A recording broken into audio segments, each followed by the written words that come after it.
बोलिए शिव शंकर भगवान की जय।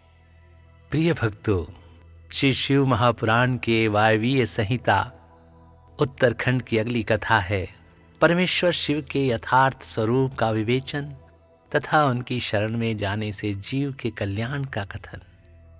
तो आइए भक्तों, आरंभ करते हैं इस कथा के साथ 5वां अध्याय। उपमन्यु कहते हैं, हे यदुनंदन, यह चराचर जगत देवाधिदेव महादेव का स्वरूप है, परंतु पशु जीव भारी पाश से बंधे होने के कारण जगत को इस रूप में नहीं जानते। महर्षिगण उन परमेश्वर शिव के निर्विकल्प परम भाव को न जानने के कारण उन एक का ही अनेक रूपों में वर्णन करते हैं।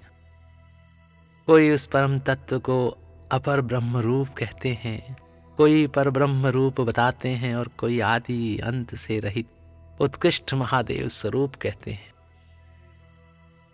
पंच महाभूत, इंद्रिय, अंतःकरण तथा प्राकृत विषय रूप जड़ तत्व को अपार ब्रह्म कहा गया है। इससे भिन्न समष्टि चैतन्य का नाम पर ब्रह्म है।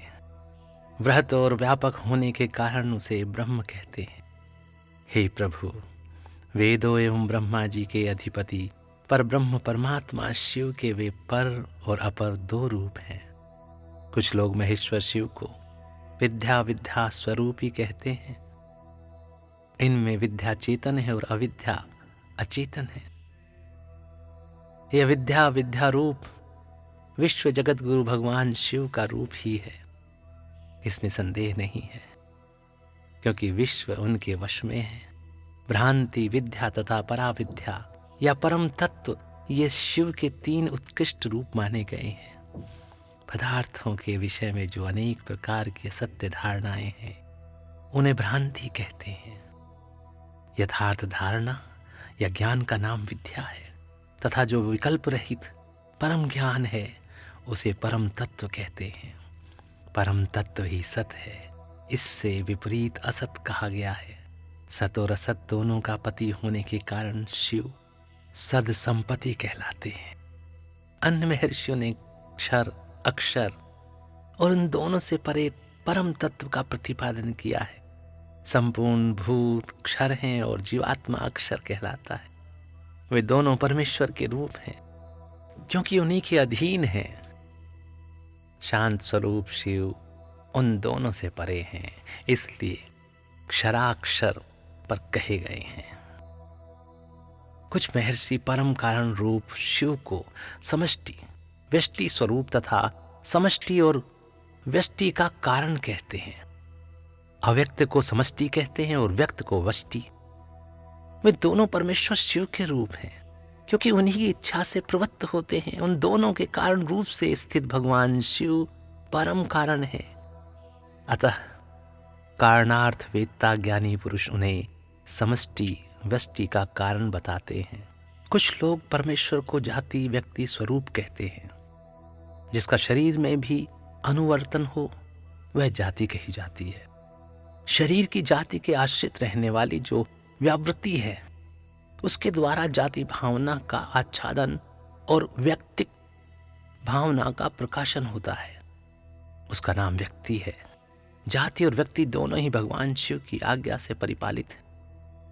अतः उन महादेव जी को जाति व्यक्ति स्वरूप कहा गया है। कोई कोई शिव को प्रधान पुरुष, व्यक्त और काल रूप कहते हैं। प्रकृति का ही नाम प्रधान है। जीवात्मा को ही क्षेत्रज्ञ कहते हैं।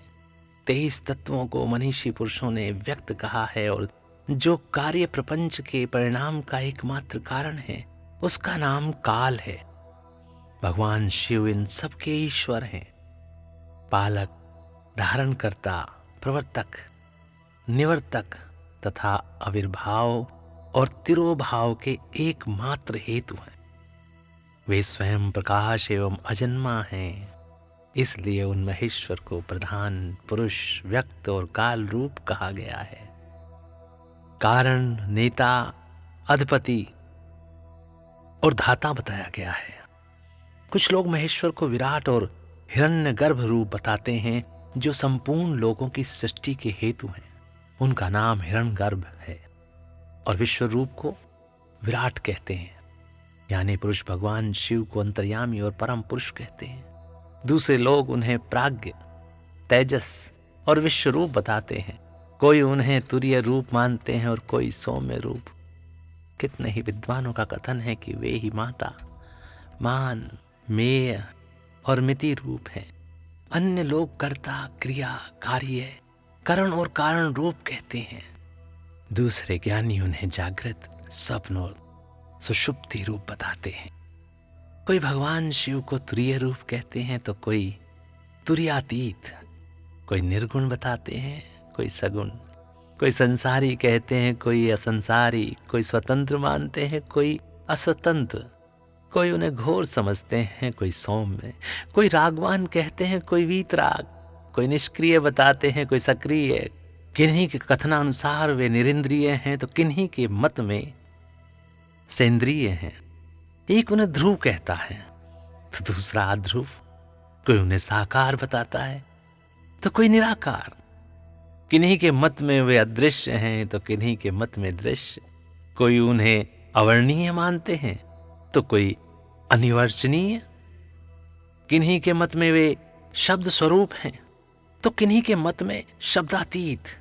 कोई उन्हें चिंतन का विषय मानते हैं तो कोई अचिंत्य समझते हैं।